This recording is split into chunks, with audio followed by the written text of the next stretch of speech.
राम राम नमस्कार। बढ़िया सब। तो बचे हुए क्वेश्चन आज देख लेते हैं। पिछला वीडियो छोटा ही था, ज्यादा क्वेश्चन करवाए भी नहीं थे उसमें यार।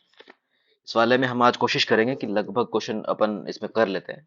बाकी तो जितना होगा उतना देखते हैं, ठीक है। आइए। रामसर कन्वेंशन पे और रामसर साइड पे ये वाला सवाल पूछा गया है, तो देखिए कैसे करना है इसको।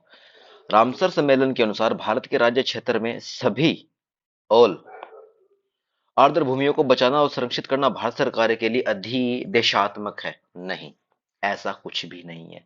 इन्होंने यहाँ पे इस वाले स्टेटमेंट को क्या किया है कि एक तो सभी आर्द्र भूमियां। अब देखो भारत में रामसर साइट कितनी है? 75। आजादी का अमृत महोत्सव और उस हिसाब से 75 रामसर साइट भारत में भी है, जिसमें सबसे ज्यादा है तमिलनाडु में कितनी? 14। ठीक है। ये तो कुछ एक्स्ट्रा फैक्ट हो गए जिसको याद करना है। अब देखिए, सोच के देखिए, क्या इसके अलावा भारत में आर्द्र भूमियां नहीं है क्या? पूरे भारतवर्ष में आपके आसपास भी तो हो ऐसी वेटलैंड होंगी ना, जो रामसर साइट में इंक्लूड नहीं है बट वो वेटलैंड्स है। अगर सभी आर्द्र भूमियों को बचाने या सुरक्षित रखने की बात होती तो ये सारी भी रामसर कन्वेंशन के जो लिस्ट निकलेगी रामसर, ठीक है, साइट्स जितने भी होगी उसमें ऐड नहीं हो जाएगी, है ना। इसलिए ये वाला स्टेटमेंट यहाँ पे गलत है, और वैसे भी ऑल वगैरह है तो मामला वहीं पे नेगेटिव में ही जा रहा है। ठीक है। और फिर इसमें मैंडेटरी कह रहा है। मैंडेटरी तो कुछ होता ही नहीं है ना यहाँ पे। जनरली मैंने क्या कहा था, बाध्यकारी मैंडेटरी ऐसे जब भी वर्ड आएंगे आपको बहुत, अगर नहीं पता है तो उनको नेगेटिव मान करके ही आपको आगे चलना है, ठीक है। आर्द्र भूमि संरक्षण और प्रबंधन नियम 2010 भारत सरकार ने रामसर सम्मेलन की संतुतियों के आधार पर बनाए थे, ठीक है। अब देखिए क्या है कि रामसर जो कन्वेंशन है वो किसी भी तरह का कोई रिकमेंडेशन नहीं देता। रिकमेंडेशन ये नहीं देता है। ये खाली क्या करेंगे कि ऐसे ऐसे ऐसे करके ये वाली साइट्स है, ये वल्नरेबल हो गई है, ये इजीली टारगेट हो सकती है, इसलिए इनको शामिल किया जा रहा है रामसर साइट्स के अंतर्गत, ठीक है। जनरली इतना ही काम होता है। क्या करना है क्या नहीं करना है, ये भारत सरकार, अमेरिका सरकार या दूसरे किन अलग अलग देशों की सरकारों का काम होता है। रामसर कन्वेंशन के अंतर्गत कोई भी रिकमेंडेशन नहीं दी जाती है, खाली वेटलैंड्स को एक लिस्ट जो बनाई है उस लिस्ट में शामिल किया जाता है, ठीक है। तो इस तरह का कोई नियम रूल रेगुलेशन वहां पे नहीं बनते हैं, ठीक है। तो ये वाला स्टेटमेंट भी यहाँ पे गलत है। अब देखो, एक गलत दो गलत, एक गलत दो गलत, तो सिर्फ बचा हमारे पास तीन। तीसरा स्टेटमेंट क्या है कि आर्द्र भूमि संरक्षण और प्रबंधन नियम 2010 आर्द्र भूमियों के अपवाह क्षेत्र या जल ग्रहण क्षेत्र को भी शामिल करते हैं, ठीक है। आर्द्र भूमियों का जो अपवाह क्षेत्र है उसको बिल्कुल, ड्रेनेज एरिया जो उसको भी शामिल किया जाता है, और इसके अलावा जो केचमेंट एरिया है, जल ग्रहण क्षेत्र जो, उसको भी शामिल किया जाता है, जैसा कि प्राधिकार द्वारा निर्धारित किया जाता है। तो उन्होंने अपना एक रूल बना रखा है कि इस तरह से जो एरिया और उसका जो कैचमेंट जो एरिया है उसके हिसाब से अपन क्या करेंगे इसको रामसर कन्वेंशन में लिस्ट में उसको शामिल कर लेंगे, ठीक है। तो ये वाला स्टेटमेंट सही भी है, एक पॉजिटिव स्टेटमेंट भी है, इसमें कुछ ऐसा है नहीं, ठीक है। तो इस तरह से आपका केवल तीन यहाँ पे सही हो जाएगा। Sorry। ठीक है। स्टेटमेंट इजी है, पर आपको ये देखना है कि जैसे अगर इसी क्वेश्चन को अपन अंग्रेजी में देखें तो क्या कह रहा है कि under Ramsar convention it is mandatory. तो सबसे पहले तो मैंडेटरी वर्ड ही आ गया यहाँ पे, तो मैंडेटरी तो है ही नहीं भाई। ठीक है। On the part of the, ठीक है, आपने अभी तक देखो, आपने करंट अफेयर पढ़ा है तो आपने क्या पढ़ा होता है कि हर साल एक लिस्ट आती है कि ये वाली रामसर साइट स्टेट में है, ये वाली यहाँ, ये वाली यहाँ, ये वाली यहाँ है, इतनी इतनी बनी है, 10 है, 12 है, 15 है, 20 नहीं बनाई गई है। इसके अलावा आप लोग कुछ भी नहीं पढ़ते उसमें, ठीक है। क्योंकि ठीक है वो वेटलैंड है, पर्यावरण की दृष्टि से और इकोसिस्टम की दृष्टि से, ठीक है, इंपॉर्टेंट है, तो उस हिसाब से उसकी एक लिस्ट बना दी जाती है, और उस हिसाब से सरकारें अपने लेवल पर उसको संरक्षण करना है, कितना संरक्षण करना है, और उस हिसाब से वो अपना अपना सरकार करती है, ठीक है।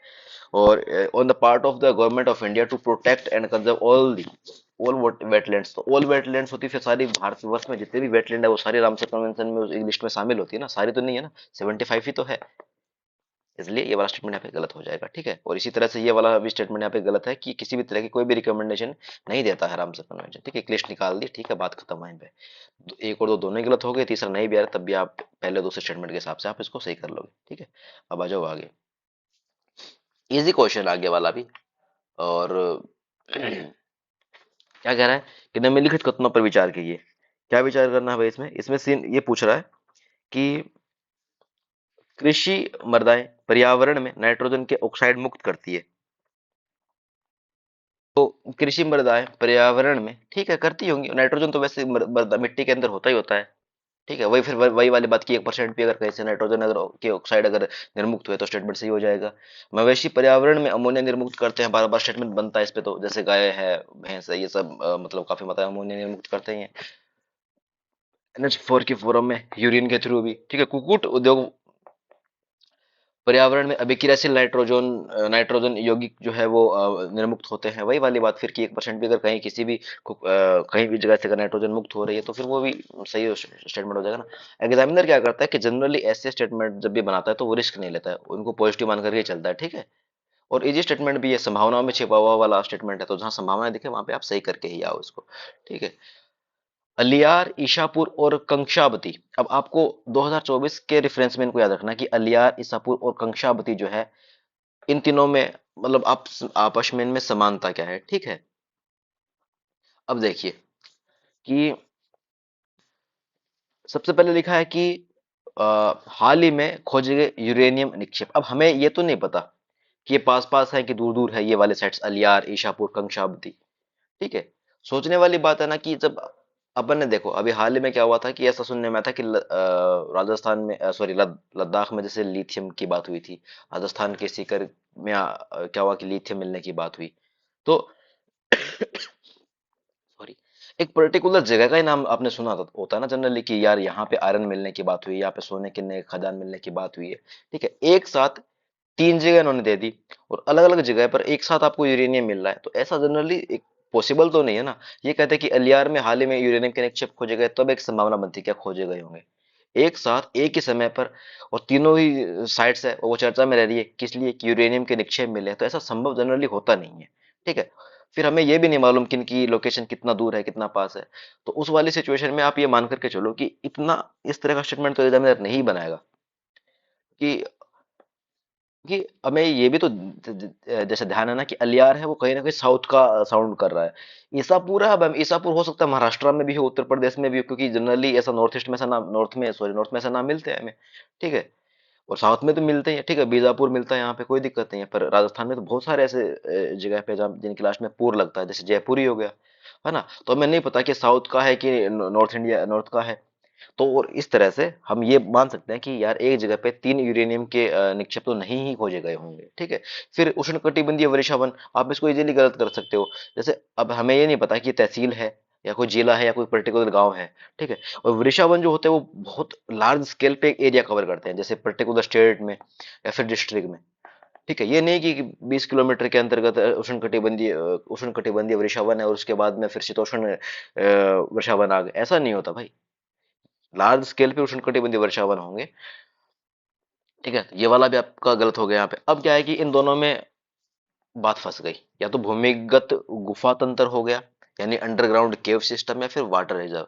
अब देखो सीन क्या है कि जल भंडार वही प्रकृति के ज्यादा नजदीक है, वाटर कंजर्वेशन की भी कहीं ना कहीं बात ही होगी। ठीक है, पॉजिटिव भी साउंड करेगा ये। ठीक है, ज्यादा इसमें स्कोप ज्यादा होगा, तो आपको ऐसा वाला स्टेटमेंट ढूंढना है कि लाइक, और फिर इजी सा स्टेटमेंट लाइक भूमिगत गुफा तंत्र या फिर जल भंडार। ठीक है, तो दोनों में बहुत इजी साउंड कर रहा है जल भंडार। तो उस समय क्या था जब 2019 का पेपर बना, तो अलियार ईसापुर और जो कंक्षापति जो है वहां पे क्या हुआ कि वाटर रिजर्व की उस समय खोज हुई थी। तो ये वाला स्टेटमेंट यहाँ पे आप ऐसे इसको सही कर दो। ठीक है, तो सोचने वाली बात है कि पहला स्टेटमेंट आपको इजीली यहाँ पे गलत करना ही करना है कि तीन अलग अलग साइड पे एक साथ यूरेनियम का मिलना जनरली पॉसिबल नहीं है, क्योंकि वैसे भी रेडियो एक्टिव है तो न्यूज में रहेगा ही रहेगा। और हमें पता भी होता है कि लाइक इस जगह पे मिला होगा, ऐसा नहीं कि तीन अलग अलग जगह पर, वो संभव नहीं है। ठीक है, उष्णकटिबंधीय वर्षावन भी संभव नहीं है, और फिर भूमिगत गुफा तंत्र और जल भंडार में आपको जहां ज्यादा स्कोप लगे, जहां ज्यादा वाइड एरिया लगे, आप उसके साथ जाओ। ठीक है, आइए अब आगे कि सार्वजनिक परिवहन में बसों के लिए ईंधन के रूप में हाइड्रोजन संवर्धित सीएनजी का इस्तेमाल करने के प्रस्ताव के संदर्भ में निम्नलिखित कथनों पर विचार कीजिए। अब देखिए सरकार क्या कर रही है कि सीएनजी की नॉर्मल सीएनजी उसकी जगह हाइड्रोजन सीएनजी का यूज करना चाहती है, तो उसके बारे में कुछ स्टेटमेंट दिए गए हैं, तो उसको अपन पढ़ते हैं। पहला स्टेटमेंट क्या है? पहला स्टेटमेंट ये है कि हाइड्रोजन सीएनजी के इस्तेमाल का मुख्य लाभ कार्बन मोनोऑक्साइड के उत्सर्जनों का विलोपन करना है। ठीक है, विलोपन का मतलब क्या होता है? एलिमिनेट करना। ठीक है, और नेचर में आप किसी चीज को, और क्योंकि अगर नेचर खुद कर रही है तो एक अलग बात है, मानवीय क्रियाकलापों से एलिमिनेट करना बहुत मुश्किल होता है। दूसरी बात, सीओ, आप HCNG के इस्तेमाल से कार्बन मोनोऑक्साइड का विलोपन कैसे कर दोगे? क्योंकि कार्बन मोनोऑक्साइड सिर्फ ऐसा नहीं है कि वो सिर्फ व्हीकल में यूज होती है, वो ढेर सारी इंडस्ट्रीज में भी तो यूज होती है, वो किसी भी फॉर्म में किसी भी तरह से कहीं से भी रिलीज हो सकती है।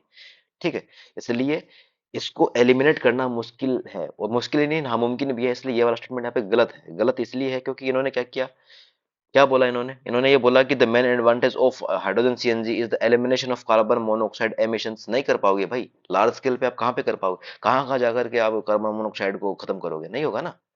विलोपित आप कर ही नहीं सकते ना इसको। मुख्य लाभ की भी बात कर रहे हैं नहीं भाई। आप ये कह सकते हो कि हो सकता है कि हाइड्रोजन सीएनजी यूज करने से पहले जो गाड़ी 60 किलोमीटर चलती थी अब वो 80 किलोमीटर चलेगी, ये होता तो मान लेते। ये पॉजिटिव साउंड कर रहा है। पर आप उसको कार्बन मोनोऑक्साइड के उत्सर्जन को ही विलोपित कर दोगे, ये संभव नहीं है। ये संभव बहुत मुश्किल है। ईंधन के रूप में हाइड्रोजन सीएनजी कार्बन डाइऑक्साइड और हाइड्रोकार्बन उत्सर्जनों में सहयोग को कम करती है। ठीक है, अच्छी बात है, पॉजिटिव साउंड कर रहा है, अच्छी बात है। ये स्टेटमेंट यहाँ पे सही है, क्योंकि अब इन्होंने ये तो नहीं लिखा ना कि 50% कम करती है, 100% कम करती है, 200% कम करती है या कम। ठीक है, कितना कम ज्यादा करती है नहीं लिखा ना, इन्होंने कहा बस कम करती है। कम करती होगी इसलिए तो सरकार इस पे विचार कर रही है ना। ये वाला स्टेटमेंट हमारा सही है। और बसों के लिए ईंधन के रूप में सीएनजी के साथ हाइड्रोजन को आयतन के आधार पर 5वें हिस्से तक मिलाया जा सकता है। अब इन्होंने क्या कह रहे हैं ये कि मिलाया जा सकता है, कैन भी। इन्होंने ये नहीं कहा कि मिलाना ही पड़ेगा, बिल्कुल यही मिलाना है। इन्होंने कहा मिलाया जा सकता है 5वें हिस्से तक, जो कि बहुत कम मात्रा है, तो ठीक है आप मिलाओ, कोई इशू नहीं है। यानी कि जहाँ पे 100 की बात होगी तो 20 जो है आप मिला सकते हो उसको। एथेनॉल वगैरह भी तो 20% मिलता ही है वैसे भी।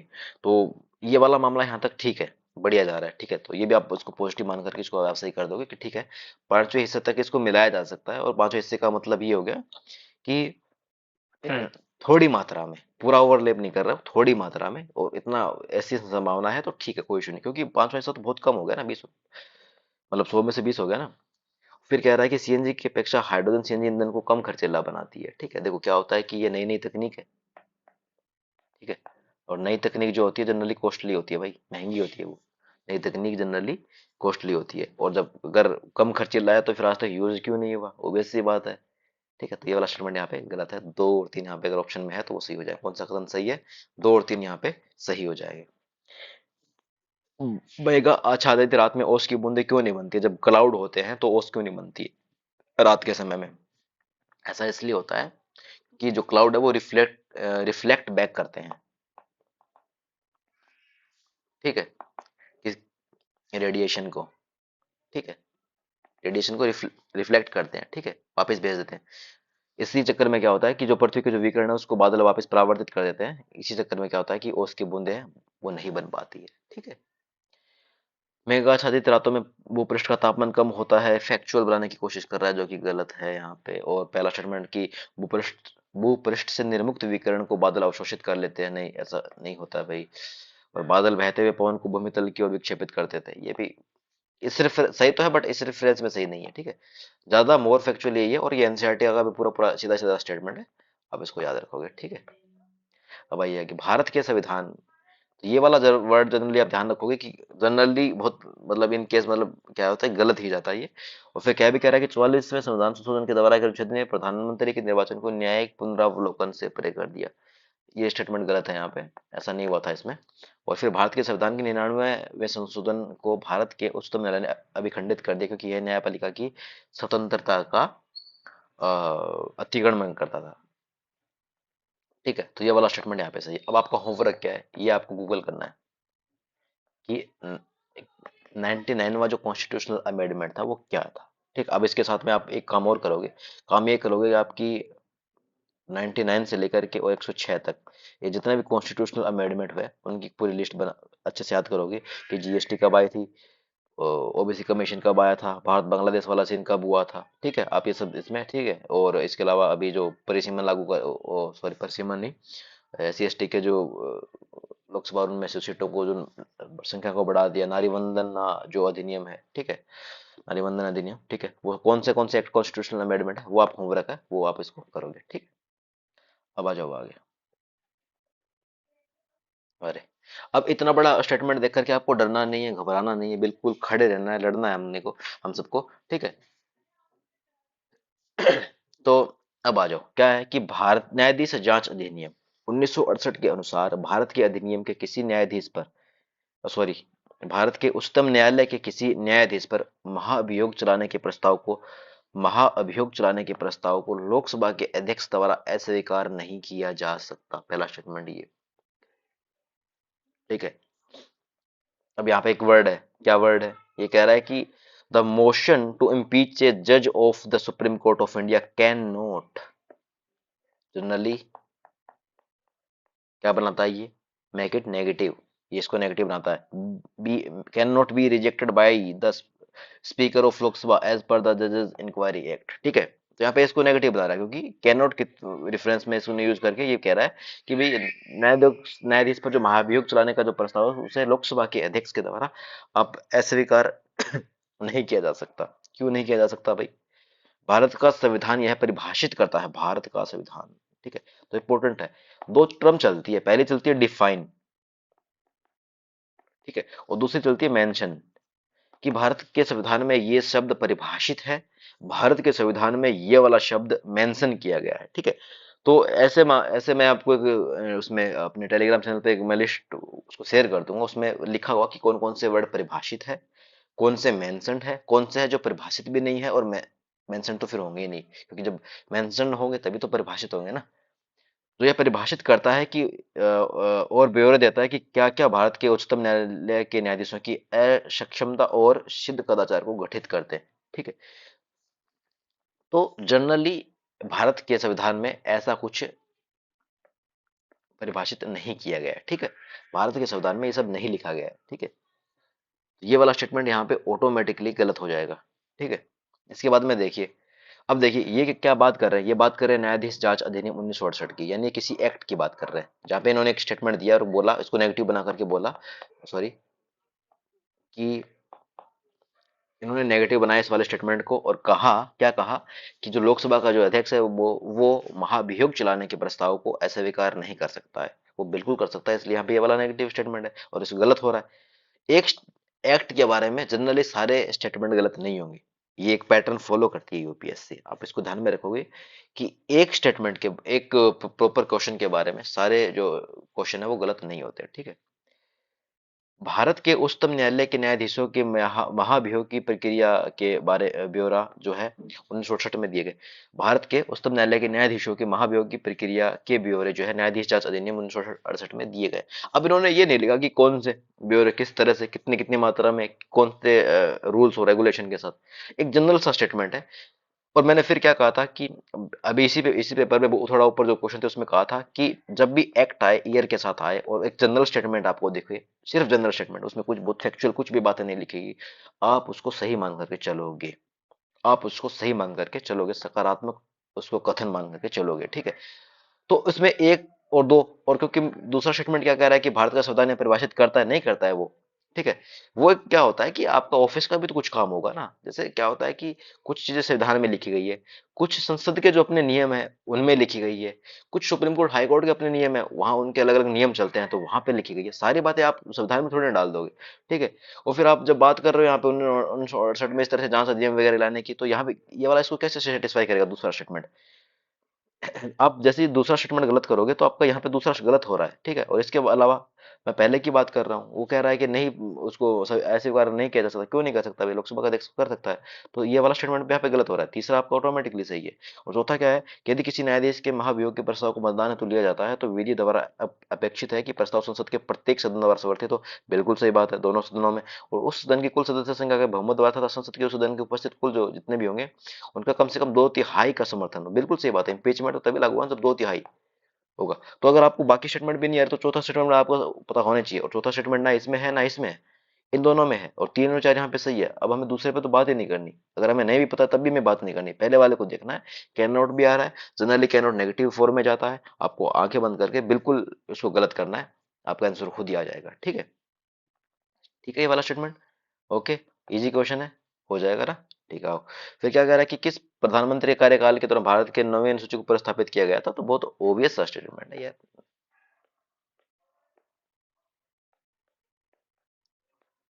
ओके, जवाहरलाल नेहरू हो जाएगा इसमें। भारत सरकार द्वारा कोयला क्षेत्र का राष्ट्रीयकरण इंदिरा गांधी के कार्यकाल में किया गया था। ठीक है। अब और इसमें एक चीज और ध्यान रखोगे आप, भारत का जो संविधान है ना, क्या क्या परिभाषित है।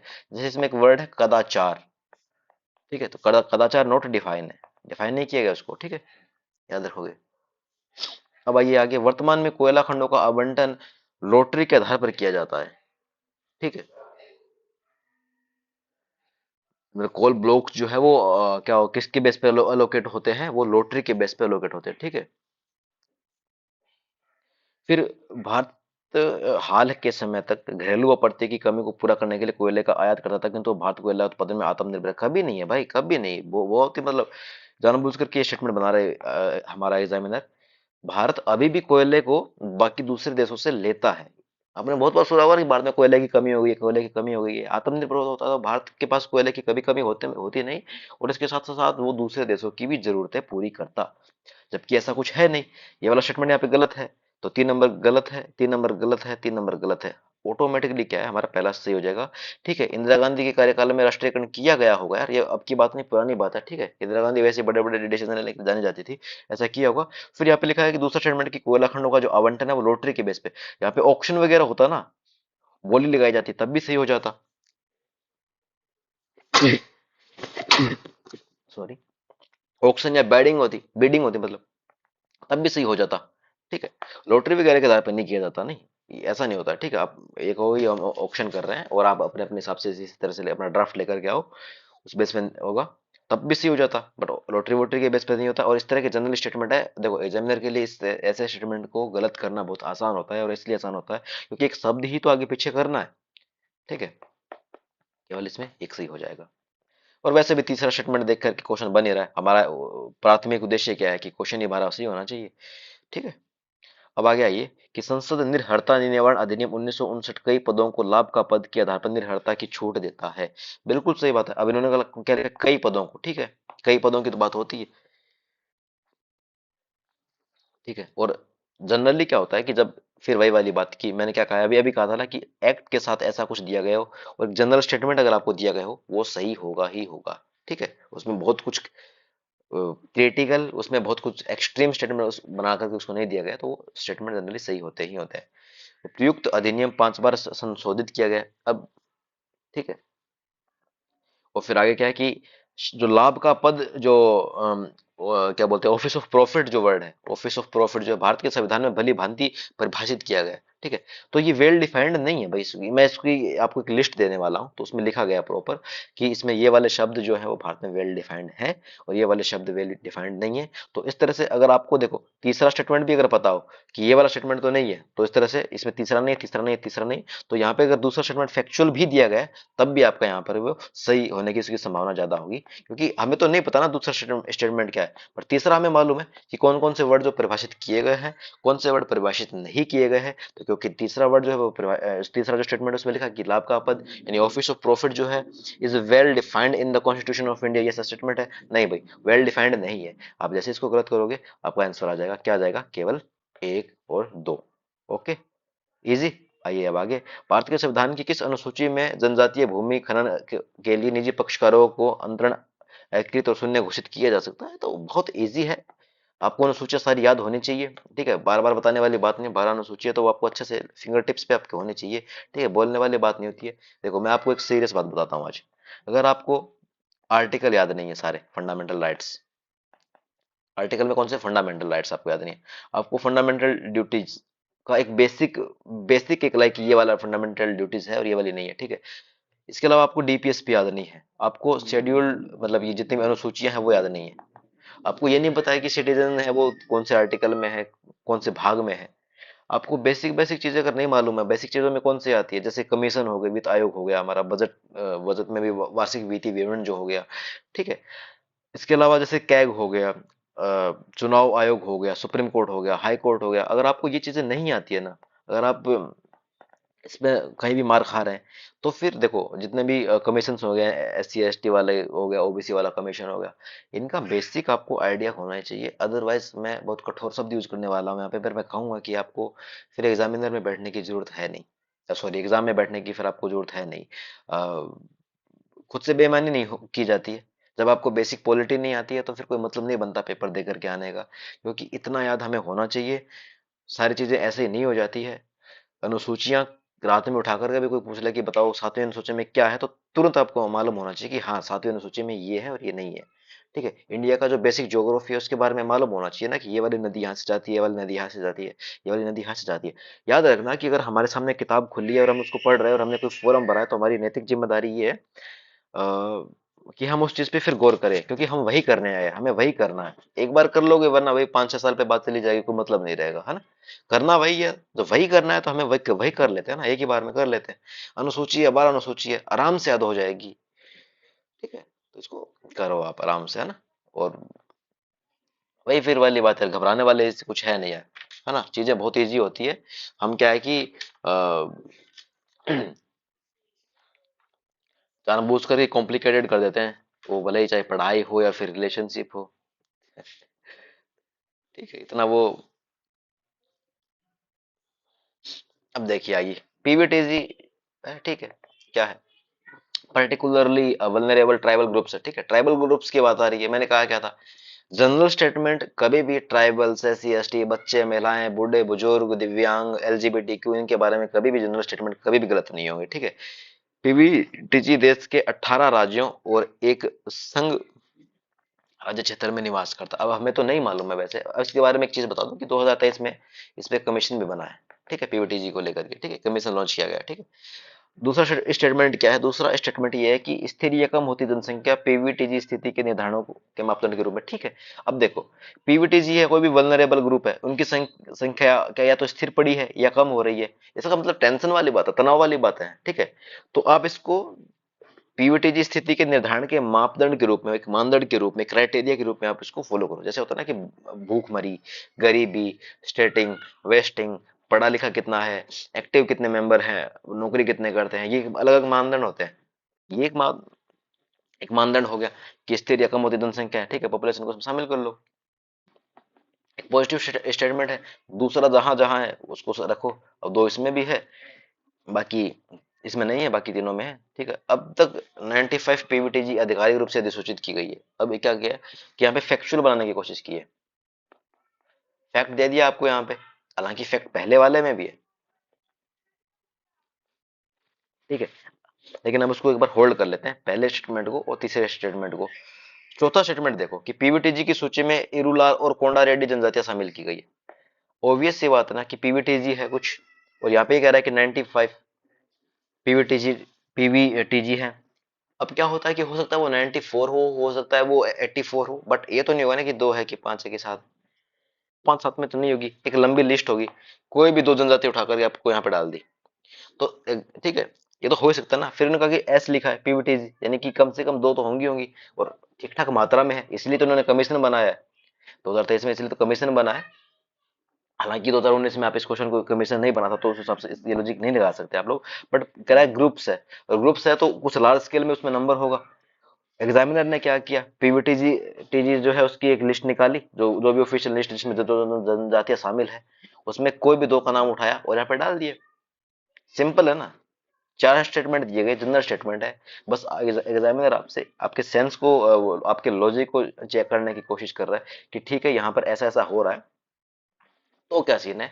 तो ये वाला सीन है कि आप कोई भी दो, हम क्या करते हैं कि ट्राइवल्स लेते हैं, उनको इसमें ऐड करते हैं, तो ठीक है, हो ही सकता है ना, इतने नाम है, इतने सारे नाम है, मान लो कि 95 पीवीटी, मान लो कि मैं 95 पीवीटीजी है, अगर 95 पीवीटीजी है, तो बहुत ऑब्वियस सी बात है ना कि आप सारे नाम याद कर पाओगे क्या। जैसे वो अभी अभी ये वाले पेपर में, 18 वाले पेपर में हमने क्या पढ़ा था, जैसे अध्यक्ष, महासचिव और सदस्य की बात लिखी गई थी, तब एक स्टेटमेंट दिया गया था कि ये इसके अध्यक्ष कभी रहे होंगे, ये महासचिव रहे होंगे, इसके सदस्य रहे होंगे, तो हम सारे महासचिव, जैसे मान लो कि कम्युनिस्ट पार्टी के ये उस समय महासचिव थे, तो हम सारे महासचिव याद थोड़ी ना करेंगे भाई, नहीं करना हमें याद, हमें करना नहीं है। इसी तरह से कौन कौन जनजाति है वो पीवीटीजी में शामिल है, हमें याद नहीं करनी, हमें जनरल स्टेटमेंट मान करके उसको चलना है। ठीक है, तो यहाँ पे 4 नंबर भी सही है और 2 नंबर भी सही है, तो दो और चार कहाँ है, दो और चार यहाँ है और यहाँ है, देखो, 2 3 4 और 2 3 4। ठीक है, अब देखो सीन क्या है, देश के 18 राज्य और एक यूटी, तो कौन से 18 राज्य और कौन सी यूटी इन्होंने नहीं दिया, इसलिए आप इस वाले स्टेटमेंट को जनरल स्टेटमेंट मान करके सही करो। ठीक है, क्योंकि 95 को अगर अगर ये 90 है या 97 है, गलत करना आसान है। ठीक है, गलत करना यहां भी आसान है।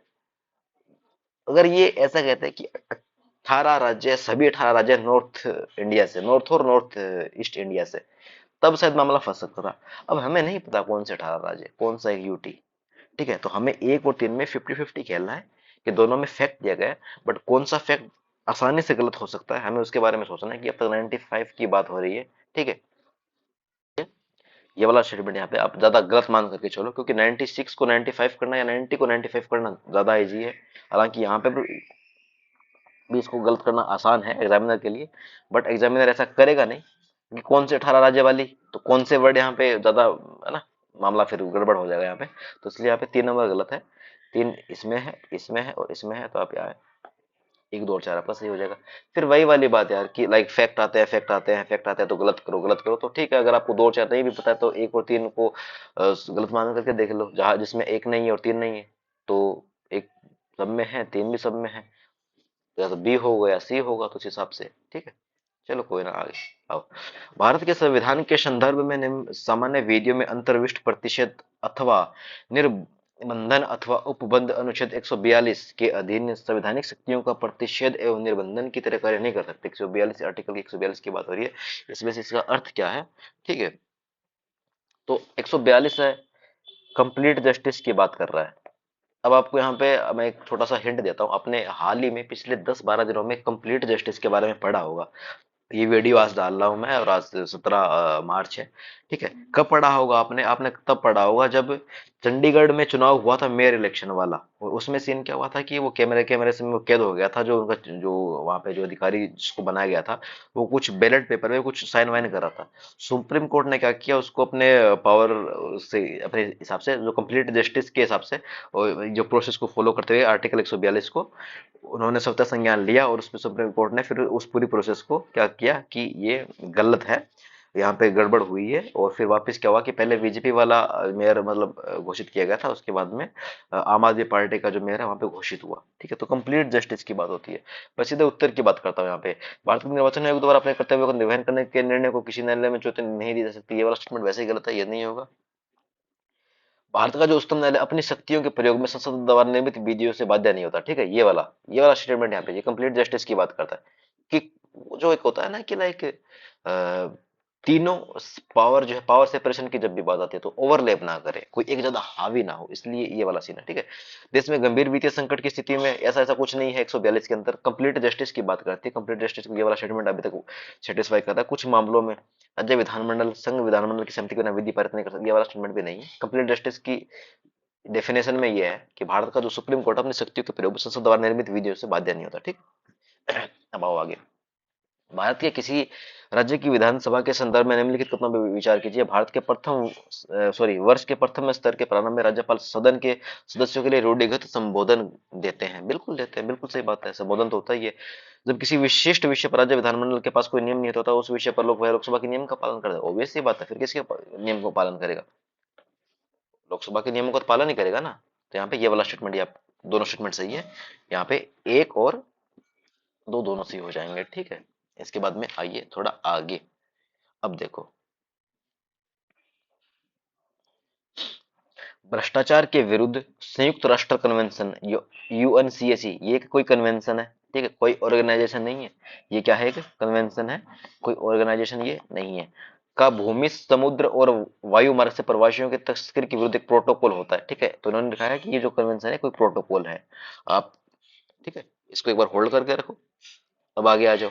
दूसरा स्टेटमेंट क्या है, दूसरा स्टेटमेंट ये है कि यूएनसीएसी अब तक का सबसे पहला विधित बाध्यकारी, पहला यूएनसीएसी अब तक का पहला विधित बाध्यकारी यूनिवर्सल भ्रष्टाचार निरोधी लिखित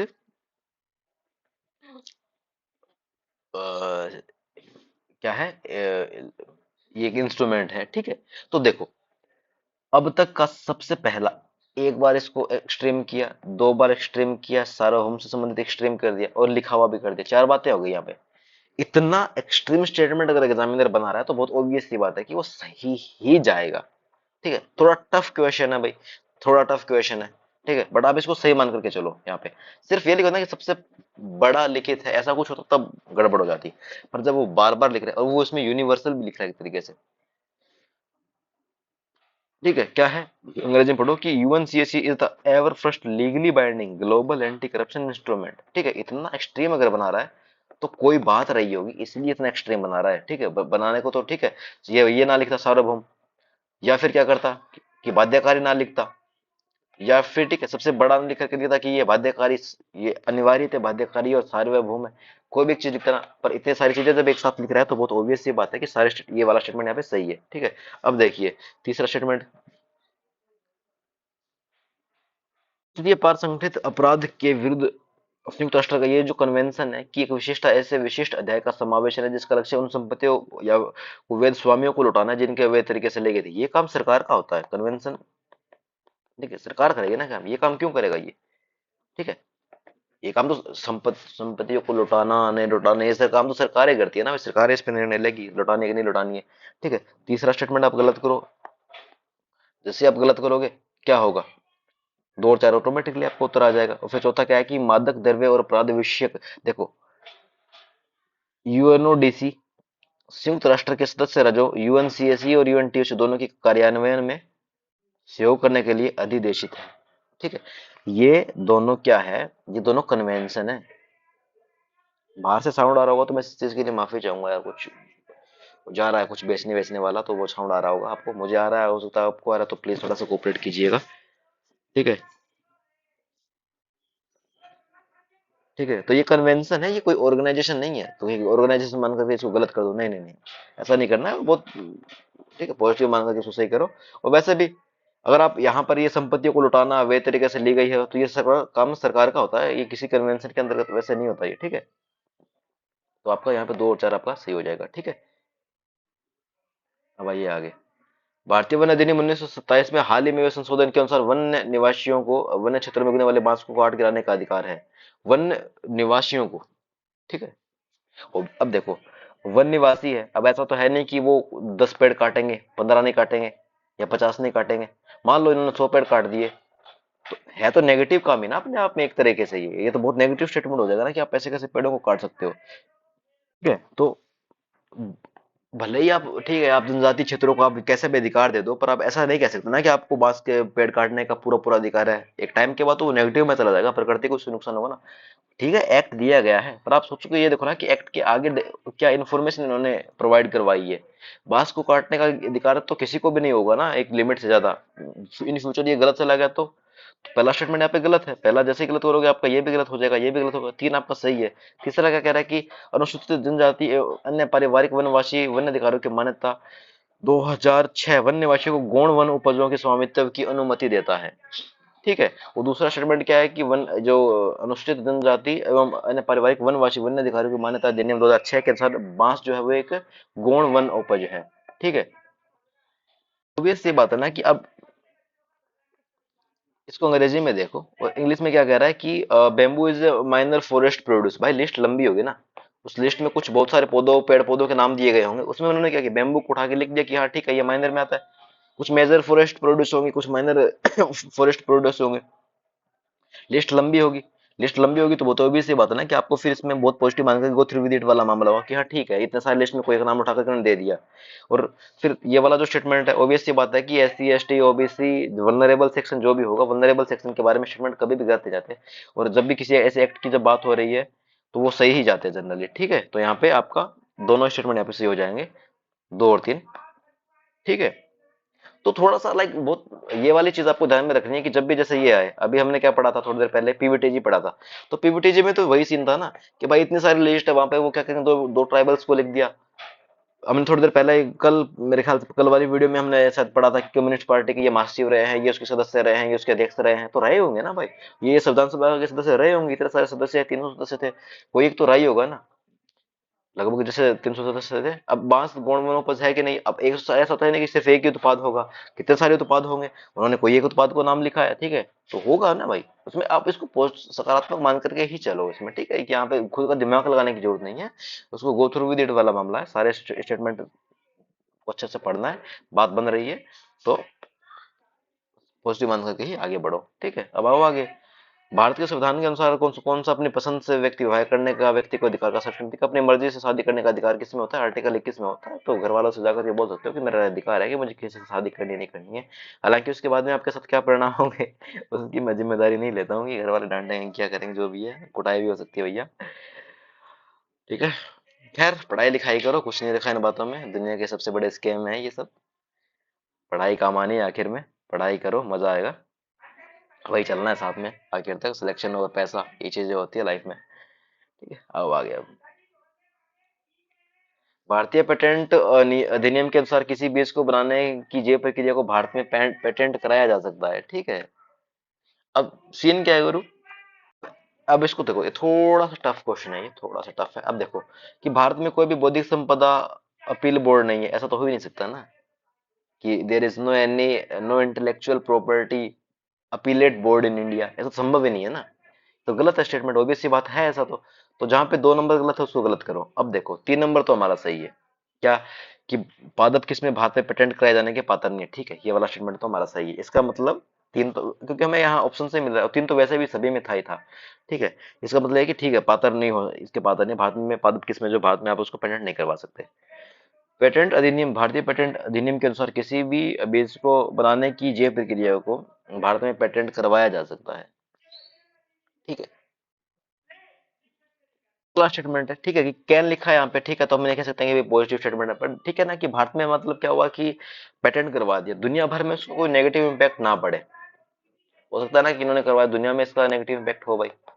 इसलिए क्या होता है कि लाइक जो भी बीज बीज को बनाने की जो प्रक्रिया को भारत में लाइक की पेटेंट जो है वो नहीं करवाया जा सकता, दुनिया भर में इसको कोई नेगेटिव इम्पैक्ट ना हो, इसलिए इंडिया में ये सब नहीं किया जाता है। ठीक है, तो यहाँ पे केवल 3 जो है वो आपका सही हो जाएगा। आप टफ लग रहा है आपको, आप छोड़ भी सकते हो, उसमें उतना है नहीं। और किसी एक के साथ जाना है तो आप देखना कि पूरे पेपर में किस तरह का पैटर्न फॉलो हो रहा है, लाइक जिसमें केवल अकेला ही कोई सिंगल स्टेटमेंट जा रहा है कि नहीं जा रहा है, उस हिसाब से आप उसमें 50-50 खेल सकते हो। थोड़ा आपको लॉजिक ये भी यूज करना है कि लाइक कि दुनिया भर में जो हमने पैटर्न वैटेंट करवा रहे हैं तो उसका नेगेटिव इम्पैक्ट ना पड़े, इस हिसाब से बातें सही हो बैठ रही है क्या, तो वो भी आप लोगों को देखना होगा। ठीक है, पर्यावरण संरक्षण अधिनियम 1986 भारत सरकार को सशक्त करता है कि पर्यावरण संरक्षण की प्रक्रिया में लोक सहभागिता के साथ साथ और शासन करने की प्रक्रिया और रीति का जो विवरण है वो विवरण दे सके। पर्यावरण संरक्षण 1986 भारत सरकार को सशक्त करता है कि वह विभिन्न स्रोतों से पर्यावरणीय प्रदूषकों के उत्सर्जन और विसर्जन के मानक निर्धारित करे। वेरी पॉजिटिव, तो ठीक है, ये वाला स्टेटमेंट हमारा सही है। और दूसरे में स्टेटमेंट क्या है कि पर्यावरण संरक्षण की प्रक्रिया में लोक सहभागिता, यानी कि लोगों की जो सहभागिता है की आवश्यकता हो, तो ये तो अच्छी बात है ना। कि हम जो देखो, जनरली क्या होता है कि सरकार सरकार की सारी जिम्मेदारियां नहीं होती है। अब प्लास्टिक है, मैंने कुछ खाया, अब कोई रैपर है, अब मेरी जिम्मेदारी क्या बनती है कि मैं गली में ना फेंकू उसको, उसको मैं कूड़ेदान में डालूं। ठीक है, और इसके एक टाइम के बाद उसको मैं जला दूं, या जो भी जिस भी तरह से मैं उसको डिस्पोज कर सकता हूँ मैं उसको कर दूं। ठीक है, तो ये मेरी नैतिक जिम्मेदारी है। यहां तक ये स्टेटमेंट यही कह रहा है। ठीक है, और बहुत जनरल है, ये बहुत हमारी जनरल अवेयरनेस है, इसके लिए कोई नियम कायदे कानून बनाने की जरूरत नहीं है। तो यहां तक ये स्टेटमेंट सही है। अब ऐसा तो नहीं होगा ना कि प्लास्टिक को आपको वहीं डालना है, इस चीज के लिए आप एक नियम बना दो। इतने सारे लोग किस किस को रोक पाओगे, नहीं संभव है ना ये। तो इसके लिए आप कोई प्रोसेस नहीं बना सकते, इसके लिए आप किसी नियमों का रीति का निर्माण नहीं कर सकते, यानी कि प्रोसीजर नहीं होगी, इसके लिए कोई मैनर नहीं होगा। वो अंदर हमारे अंदर, ठीक है, वो हमारे अपने वेल पावर होगी कि हम सफाई रखते हैं कि नहीं रखते हैं। ठीक है, आप किसी को बाध्य कर ही नहीं सकते इस चीज के लिए। ठीक है, आप कह दोगे कि ठीक है 1,000 2,000 5,000 का नुकसान वो जुर्माना लगेगा, कब तक किस किस पर लगाओगे, संभव नहीं है ना वो चीजें। तो इस तरह से सीन क्या है यहाँ पे, यहाँ तक जिम्मेदारी से ने सही बनाया था। इसके बाद में ये जो आगे की जो लाइनें है ना, ये वाली लाइन, ये जानबूझ करके बनाया है ताकि आप लोग इसमें मतलब उलझ जाओ, परेशान हो जाओ। ठीक है, तो ये वाला स्टेटमेंट यहाँ पे गलत है, पहला। और दूसरा स्टेटमेंट यहाँ पे सही है। आप इसको अंग्रेजी में भी देखोगे तो क्या है कि the state the requirement of public participation, या लोगों का participation in the process of environmental protection. ये अच्छी बात है कि पब्लिक पार्टिसिपेशन होना चाहिए एनवायरमेंटल प्रोटेक्शन में, यहाँ तक ठीक है। और पर उसके लिए कोई प्रोसीजर होनी चाहिए, उसके लिए कोई मैनर होना चाहिए, ये बहुत, फिर यहाँ पे स्टेटमेंट गलत हो रहा है। दूसरा स्टेटमेंट वैसे ही सही है आपका। क्या होगा कि 2 नंबर सही हो जाएगा, केवल 2। भारत में ठोस अपशिष्ट प्रबंधन नियम, अच्छा देख रहे हो आप लोग कितने नियम और एक्ट और इन सबसे जुड़े हुए क्वेश्चन आ रहे हैं। तो यूपीएससी किसी पर्टिकुलर थीम को हर साल फॉलो करती है। ठीक है, अपशिष्ट उत्पादक को 5 कोटियों में अपशिष्ट अलग अलग करने होंगे। देखो सीन क्या है कि जैसे आपने देखा ना कि वो कचरा वचरा डालने वाला सीन है, तो ठोस अपशिष्ट प्रबंधन नियम वाली बात होती है। तो आपने देखा ना कि एक हरे रंग का कचरा पात्र होता है, एक ग्रीन कलर, हरे का, एक ब्लू कलर का होता है, एक ब्लैक कलर का होता है। एक में गीला, एक में सूखा, और एक में ऐसा जो हैजार्डियस है वो वाला कचरा डाला जाता है। तो 5 कोटियां नहीं होती, फिर फैक्ट दिया गया तो गलत करो। अब जैसे ही गलत करोगे तो ये अच्छा, ये गलत, ये तो गलत हो जाएगा। ठोस अपशिष्ट प्रबंधन अधिनियम 2016 के अनुसार ये नियम केवल अधिसूचित करते हैं नगरीय। क्यों भाई, नगरों ने ऐसा क्या कर दिया? वाइन, गांव में या छोटे शहरों में ऐसा नहीं होगा क्या? यहाँ पे दूसरा स्टेटमेंट गलत, ये भी स्टेटमेंट गलत। इन नियमों में अवशिष्ट प्रभाव स्थलों तथा अपशिष्ट प्रसंस्करण सुविधाओं के लिए सटीक और ब्यौरेवार मानदंड उपबंधित है। कौन से मापदंड, ये सब कुछ नहीं लिखा, जनरल स्टेटमेंट है, सही हो रहा है यहाँ पे। और चौथा स्टेटमेंट क्या है कि अपशिष्ट उत्पादक के लिए यह आज्ञापक होगा, कि मैंडेटरी होगा, मैंडेटरी, ठीक है। क्या मैंडेटरी होगा कि किसी एक जिले में उत्पादित विशेष अपशिष्ट किसी अन्य जिले में न ले जाया जाए। ये संभव है क्या? सोच के देखो ना। ये क्या कह रहा है कि कोई भी अपशिष्ट उत्पादक है, उसके लिए मैंडेटरी है कि एक जिले में जो अपशिष्ट उत्पादित हो रहा है, किसी अन्य जिले में न ले जाया जाए। भाई कैसे नहीं ले जाया जाएगा यार? संभव ही नहीं है ना। ये चीजें तो बहुत जनरल सा स्टेटमेंट बनाने की कोशिश ही नहीं की इन्होंने, इसको एक्सट्रीम बना दिया। किसी भी फोरम में एक जिले से दूसरे जिले में तो अपशिष्ट जा ही सकता है ना। वो डिस्पोज करने के तरीके से कि चलो कि इस वाली जगह पे डिस्पोज करना है हमें अपशिष्ट को, और यहाँ से हम यहाँ से लेके चले गए, तो वो तो तब भी चला जाएगा ना। तो ये वाला स्टेटमेंट बहुत ही जानबूझ करके एग्जामिनर ने आपको स्पेसिफिक बनाने की कोशिश, एक्सट्रीम बनाने की कोशिश कर रहा है, जिसको गलत ही करना है आप लोगों ने। ठीक है, संभव नहीं है। और फिर जो जनरल स्टेटमेंट है, जो पॉजिटिव स्टेटमेंट, जो जो डाइवर्सिटी रखता है, जो वाइडनेस रखता है, ठीक है, वो स्टेटमेंट आप करो। वो जनरली आप, जनरल स्टेटमेंट है आपको, वो सही हो जाएगा। ठीक है, आओ अब आगे। औद्योगिक रोजगार स्थायी आदेश केंद्रीय संशोधन नियम 2018 के अनुसार यदि नियत अवधि रोजगार के लिए नियमों को कार्यान्वित किया जाता है, तो फर्म कंपनियों के कामगारों की छंटनी करना अपेक्षाकृत आसान हो जाता है। ठीक है, फिक्स्ड टर्म, ठीक है। क्या लिखा है इन्होंने, इसको अंग्रेजी में देखो। यह लिखा कि जो फिक्स्ड टर्म होंगे, जिनकी टर्म फिक्स होगी, तो उनको कभी भी आप मतलब एक टाइम के बाद जब उनका टाइम पीरियड पूरा हो जाएगा तो आप उनको निकाल सकते हो ना। तो इजी स्टेटमेंट है, सही भी है। ठीक है, और इसके बाद में क्या है कि नो नोटिस ऑफ टर्मिनेशन, तो फिक्स टर्म में इस तरह का कुछ होता नहीं है। ठीक है, अस्थायी कामगारों के लिए कोई नोटिस वोटिस देने की आवश्यकता नहीं होता, आप उनको कभी भी निकाल सकते हो। सॉरी, ये वाला स्टेटमेंट सही है यार, गलत क्यों कर दिया। ये भी स्टेटमेंट सही है, ये भी स्टेटमेंट सही है। यहाँ पे एक और दो आपका सही हो जाएगा। ठीक, टेम्परेरी होते हैं इसीलिए तो उनको कोई नोटिस नहीं देना होता ना। अस्थायी कामगार जो क्या होता है, वो टेम्परेरी जो एम्प्लॉय होते हैं, इसलिए तो वर्कमैन होते हैं, इसलिए तो उनको नोटिस नहीं देना होता। जैसे कि इकोनॉमी, इकोनॉमी का तो यही एग्जाम्पल है ना, तो उसी से रेफरेंस में यूपीएससी ने स्टेटमेंट बनाया था। ठीक है, अब आओ आगे। सेवा क्षेत्र उपागम किसके कार्य क्षेत्र के अधीन कार्यान्वित किया गया था? सेवा क्षेत्र उपागम, सेवा क्षेत्र उपागम। ठीक है, तो क्या लिखा है, एकीकृत ग्रामीण विकास बैंक। और इसके अलावा दूसरा स्टेटमेंट क्या है कि अग्रणी बैंक योजना, लीड बैंक स्कीम पहले आ चुकी है। और मेरे ख्याल, जितना मैं याद कर पा रहा हूँ, लीड बैंक स्कीम आई थी आपकी 2015-16 वाले क्वेश्चन पेपर में। I think lead bank scheme के बारे में पूछा गया था, उसी को वापस रिपीट कर दिया। ठीक है, अगर आपको आए तो ठीक है, नहीं आए तो आप इसको छोड़ भी सकते हो। क्या कह रहा है ये कि जो सर्विस एरिया अप्रोच यानी सर्विस क्षेत्र उपगम किस क्षेत्र के दिन कार्यान्वित किया जा सकता था? ठीक है, तो क्या सीन है यहाँ पे कि जैसे पहला है कि ये कोई एक एकीकृत ग्रामीण विकास है, यानी ग्रामीण क्षेत्र की यहाँ पे बात हो रही है। ठीक है, कोई कार्यक्रम है। तीसरा स्टेटमेंट देखो कि यहाँ पे ये कोई योजना है और ये कोई मिशन है। तो कम्युनिटी से रिलेटेड, डायरेक्ट कम्युनिटी से रिलेटेड ये क्या है, या तो स्कीम है, डायरेक्ट स्कीम है, जैसे ये स्कीम हो गई, मिशन हो गया एक तरीके से, ये स्कीम हो गई, ये एक तरीके से ये कार्यक्रम हो गया। ठीक है, डायरेक्ट जनता को। और जहाँ पे लीड बैंक स्कीम है ना, आप ओड इवन वाली टेक्निक यूज करके देखो कि सेवा क्षेत्र उपगम की बात हो रही है। ठीक है, सर्विस सेक्टर की बात हो रही है ना। और ऑब्वियस सी बात है, बैंक सर्विस सेक्टर के अंतर्गत ही तो आते हैं। बैंक जो है वो सर्विस सेक्टर के अंतर्गत ही तो आता है, तो यहाँ पे आपका स्टेटमेंट इजीली ऐसे नहीं हो जाएगा, है ना। ऐसे आपको क्वेश्चन करने हैं। ठीक है, अब आइए आगे। भारत में गौण खनिज के प्रबंधन के संदर्भ में निम्नलिखित कथनों पर विचार कीजिए कि देश में विद्यमान विधि के अनुसार रेत एक गौण खनिज है। अब मैं फिर कह रहा हूँ कि बहुत सारे गौण खनिज होंगे, और बहुत सारे ऐसे मेजर और माइनर दो तरह के खनिज होते हैं। तो कुछ मेजर मिनरल्स होंगे, कुछ माइनर मिनरल्स होंगे। लिस्ट लंबी है। अब मैं बता देना चाहता हूँ कि जो गौण खनिजों की संख्या है वो देश में 88 है। रेत उसमें एक होगी। सारे तो हम याद नहीं कर पाएंगे ना कि कौन कौन से खनिज है, तो उसको किसी एक को सही मान करके चलो आप। वही वाली बात होगी ना जो अभी मैंने ऊपर बताया था कि अभी क्या बता, जैसे पीवीटीजी वाला हो गया तो ठीक है, होता होगा ना। जैसे बांस वाला बताया था अभी, तो भाई इतने सारे उसमें गुण वन उपज है, बांस उसमें से भी एक ही होगा, हमें सारे याद नहीं करने। मैं फिर कह रहा हूँ, यूपीएससी एक पैटर्न को फॉलो करती है, उसी पैटर्न को यूपीएससी ने 2019 वाले इस पेपर में 3 बार फॉलो किया है। और आपको वही मान के चलना है कि जब आप यहाँ पे गुण खनिज की बात है, इसको सही मान करके चल रहे हो, तो आप ऊपर वाले दोनों क्वेश्चन में भी सही मान करके चलो। ये जिम्मेदारी बनती है आपकी। जैसे आप एक नंबर से करोगे, इसमें भी गलत हो जाएगा, इसमें भी नहीं है एक नंबर, इसमें भी नहीं है, दोनों गलत हो जाएंगे। 3 नंबर आपको ऑटोमेटिकली सही हो रहा है। क्या है कि गौण खनिजों के अवैध खनन को रोकने के लिए नियम बनाने की जो शक्ति है वो राज्य सरकारों के पास है। और बात सही भी है ये, राज्य सरकारों के पास बिल्कुल खनन को लेकर के शक्तियां होती है। अगर आप यूपी से है तो योगी गवर्नमेंट ऐसा कर रही है, राजस्थान से है तो अभी वर्तमान सरकार ऐसा कर रही है। और जनरल स्टेटमेंट है, पॉजिटिव स्टेटमेंट है, 3 नंबर सही होगा ही होगा। 3 नंबर वैसे भी सही है हमारा। आप 2 नंबर पे देखो कि गौण खनिजों को खनन पट्टे प्रदान करने की शक्ति राज्य सरकारों के पास है, किंतु नियम बनाने की शक्ति केंद्र के पास है। नहीं लग रहा कि जबरदस्ती बना रहा है एग्जामिनर स्टेटमेंट, जबरदस्ती का स्टेटमेंट बना रहा है? क्यों भाई, गलत है ना? ऐसा तो नहीं होगा ना कि आप शक्ति खनन पट्टे प्रदान करेगी कौन, राज्य सरकार, और नियम बनाएगी केंद्र सरकार? ये क्या बात हुई? दूसरा स्टेटमेंट गलत है यहाँ पे, केवल 1 और 3 आपका सही हो जाएगा। ठीक है, अब आओ आगे। आगे वाला क्वेश्चन क्या है कि भारत का अधिकांश विदेशी ऋण सरकार स्तरों की ऋणी होने के द्वारा होता है। ठीक है, क्या लिखा है भाई? Most of the external debt is owed by governmental entities. सही बात है, मोस्ट ऑफ द गवर्नमेंट, ठीक है, गवर्नमेंट से ही तो होगा इसका लिंक। ठीक है, मोस्ट ऑफ द भी लिखा है, ऐसा भी नहीं लिखा 90%, 95%।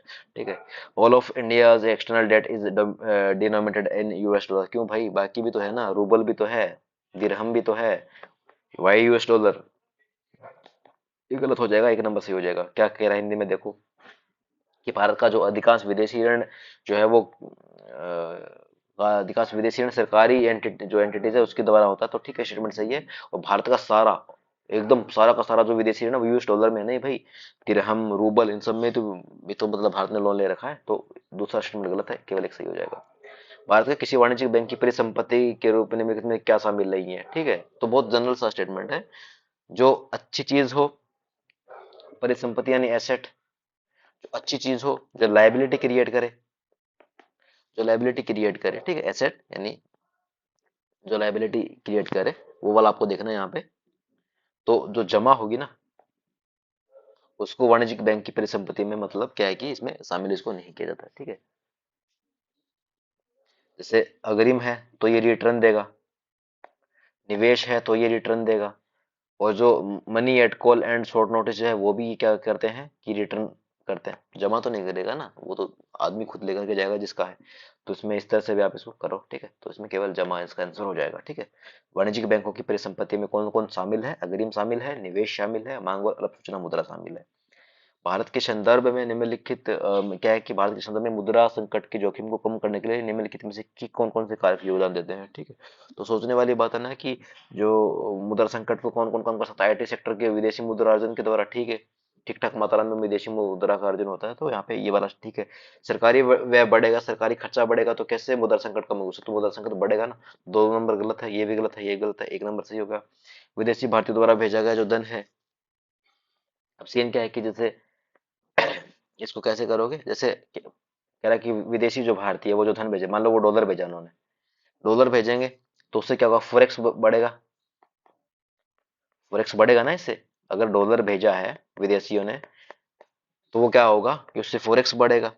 और मुद्रा संकट का जो जोखिम है, देश की मुद्रा उससे क्या होगी? कमजोर होगी, वो भी कमजोर होगी, तो मुद्रा संकट भी इससे बढ़ेगा। तो ये वाला भी स्टेटमेंट गलत है, तो इसमें केवल एक जो है आपका सही हो जाएगा। ठीक है, इजी स्टेटमेंट है, कोई सोचने वाली बात नहीं है इसमें, आराम से भी कर सकते हो इसको। ठीक है, अब आगे। निम्नलिखित में से किस एक का यह सुझाव होता है कि राज्यपाल को उस राज्य के बाहर का एक प्रतिष्ठित व्यक्ति होना चाहिए और इसे तटस्थ होना चाहिए और राजनीतिक जुड़ाव जुड़ाव न हो? ठीक है, और जिसने हाल ही में राजनीति में भाग वाग नहीं लिया हो। ठीक है, तो सरकारी और पूंजी आयोग जो राज्यपाल से इनसे संबंधित थी, तो राज्य और केंद्र संबंधों से, तो यहाँ पे केवल ये जो आपका सी है ना, इससे हो जाएगा। अब आपको ध्यान में रखना है कि जो पहला जो प्रशासनिक सुधार कब आया था, 1966 में आया था। राजमन्नार समिति 1969 में आई थी, 69 में आई थी। सरकारी आयोग 1983 में आया था। और ये जो संविधान की कार्यचलन की समीक्षा तो राष्ट्रीय आयोग कब आया था? 2000 में आया था।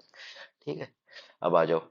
क्या है कि पूंजीकृत विदेशी पोर्टफोलियो निवेशकों द्वारा उन विदेशी निवेशकों को जो स्वयं को सिद्ध रजिस्टर्ड कराए बिना भारतीय स्टॉक बाजार का हिस्सा बनना चाहते हैं, क्या जारी करते हैं, तो वो पार्टिसिपेटरी नोट जारी करते हैं कि हम आपका हिस्सा बनना चाहते हैं, सहभागी बनना चाहते हैं, ठीक है।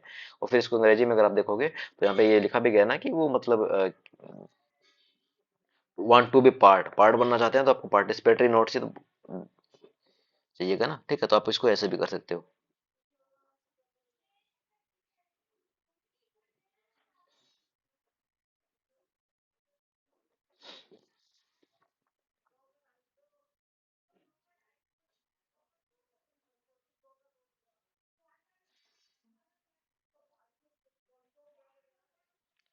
अब देखो क्या कह रहा है कि विधि के अनुसार प्रतिपूरक वनीकरण कोष प्रबंधन एवं योजना प्राधिकरण राष्ट्रीय एवं राज्य दोनों स्तरों पर होते हैं, ठीक है। राष्ट्रीय और राज्य दोनों स्तरों पर होते हैं।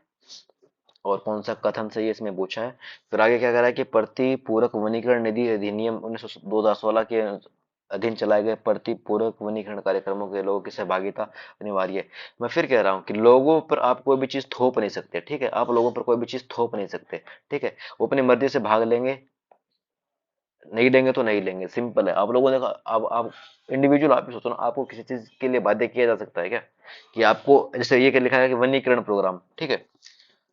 तो जो एफोरेस्टेशन जो प्रोग्राम है आपको उसमें जाना ही होगा, उसमें पार्टिसिपेट करना है। आप कितने एफोरेस्टेशन प्रोग्रामों में भाग लेते हैं बताओ मुझे। कि अगर आप ऐसा नहीं करोगे तो आपका हमें वेतन रोक देंगे, हम आपका खाना पीना रोक देंगे, ऐसा थोड़ी ना होता है मैंडेट, ठीक है। तो ये यहाँ पे स्टेटमेंट आपका गलत है, ठीक है। जैसे दो गलत होगा तो ये भी सही नहीं है, ये भी सही नहीं है। अब पहला वाला देखो कि क्या है कि ठीक है, अब हमें नहीं मालूम है तो ठीक है, जनरली ठीक है कि जो वनीकरण कोष जो प्रबंधन योजना प्राधिकरण है वो राज्य और राष्ट्रीय दोनों लेवल पे होता होगा, ठीक है। हालांकि क्या है कि सीन क्या है कि सीन ये है कि यहाँ पे राज्य राष्ट्रीय और जिला स्तर पर भी हो सकता है, बट क्योंकि इतने बड़े लेवल की बात हो रही है, राज्य और राष्ट्रीय की बात हो रही है, स्टेट और सेंटर की बात हो रही है, तो ऐसे स्टेटमेंट जनरली सही ही होते हैं, ठीक है। पॉजिटिव मान करके इसको आप सही करके आओ कि ठीक है ऐसा होता होगा। अब जैसे क्या होता है कि जैसे नालसा हो गया, जैसे डिजास्टर मैनेजमेंट अथॉरिटी हो गया, स्टेट और नेशनल लेवल दोनों लेवल पे तो होते हैं दोनों, है ना। जैसे डिजास्टर मैनेजमेंट है वो स्टेट का भी होगा सेंटर का भी होगा ना, सेंटर स्टेट दोनों का होता है, ठीक। डिजास्टर मैनेजमेंट, तो इस तरह से दोनों स्तर पे होता है, इसको सही कर सकते हो। और आप लोगों को आप इस चीज के लिए फोर्स नहीं कर सकते, ये डिजायरेबल, ठीक है। आप ये नहीं कि डिजायरेबल है कि आप आना चाहो तो आओ, नहीं आओ तो नहीं आओ, मर्जी आए कोई आया है वरना नहीं आया, ठीक है। इस तरह से यहाँ पे आपका ये वाला स्टेटमेंट है वो